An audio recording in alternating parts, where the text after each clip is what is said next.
So let's start with the chapter, the solid state. We will study characteristics and types of solid substances. So physical states of matter. Whatever around us, we call it as a matter. And while talking about physical states, we already know that it exists in solid state, liquid state and gaseous states. So these are the three states of matter: solid, liquid and gases. Now if we think one property of these substances, we will find out that liquids and gases are called as fluids, as they have ability to flow.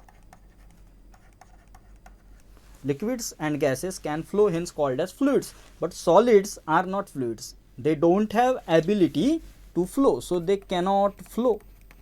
So what is the reason behind this? To understand this, we will have to go into deep and we will have to consider about the constituent particles of solid, liquid and gases. So we know that in solid, the interparticle distance, I already told you, whenever I say particle, it is going to be either molecule or atom or ion. If it is molecule, we call it as a intermolecular distance. So intermolecular distance in case of solids is very less. I can say that they are compact. Solids are compact, its particles are close enough. But in case of liquid and gases, this interparticle distance is more. In gases, it is even very large. The distance is very large. So particles are apart from one another. I can show gaseous particles like this. They are far apart from one another. So in case of liquids and gases, due to interparticle distance, the particles are free to move. In liquids and gases, they can flow because particles are free to move. But in case of solids, as they are compact, particles are not able to move. So what they can do? They have only fixed position. So they can oscillate at their mean position. So the one property, that is fluidity, that is ability to flow, we have understood by understanding the interparticle distance between constituent particles. So this is one property we have seen. So we will have to understand all the properties of solids, liquids and gaseous while by considering the constituent particles. So we are correlating structure and the properties of substances.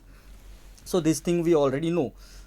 We already discussed how it is going to be useful, because we need a lot of advanced materials, like we need high temperature superconductors, we need enhanced magnetic materials, we need biodegradable polymers for packaging, we also need biocompliant solids for surgical implants.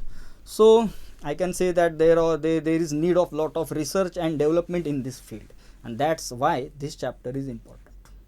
Okay, so we have seen the fluidity property and we have correlated structure with the property. Now let's go for the next thing. In physical states of matter, we will see that out of solid, liquid and gaseous, which stable is going to be most stable state at given condition. What are the factors? What are the factors which are going to give us the most physical state of the matter? So the factors are, the first factor is intermolecular forces. They may be strong or they may be weak. There are many types of intermolecular forces. Let's talk about the London forces called as dispersion forces. They are very weak. Let's talk about Coulombic force, electrostatic force. They are strong. Covalent force, it is also strong. Hydrogen bonding. So these are the intermolecular forces. Dipole-dipole interaction, ion-dipole interaction. These are the types of intermolecular forces, either weak, either strong. And the second factor is thermal energy. Particles, when they are free, they can move. They have kinetic energy.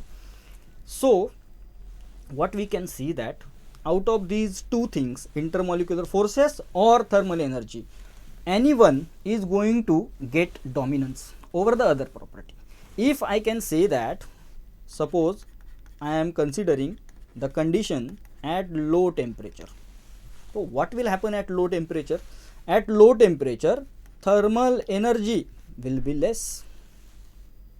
So if thermal energy less, obviously intermolecular forces are going to dominate, and in this situation, at this given condition, we will have our substance in a solid state.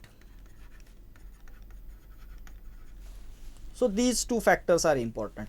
So in case of solid state, what we will say that intermolecular forces are strong and thermal energy is very less. Correct? So these two factors we should keep it in mind while understanding the most stable state of matter.